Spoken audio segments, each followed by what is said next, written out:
Olá, tudo bem? Sou a doutora Natasha Ferraroni, alergista e imunologista. Será que o bruxismo tem a ver com alergia? Você sabe o que é bruxismo? É quando o paciente dorme apertando os dentes. Alguns deles até levam um desgaste, um desnível dos dentes, tá?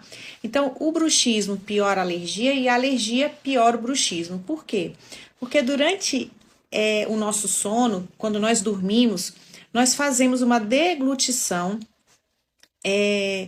automática e produção de saliva. Então, nós abrimos e fechamos a boca e com isso há uma areação, ou seja, eu passo ar aqui em todo o conduto auditivo, onde ele comunica com o aparelho respiratório. Quando a gente tem o bruxismo, a pessoa fica apertando, esse ar não passa e acaba dando manifestações tanto no ouvido quanto na via aérea superior. Beijão!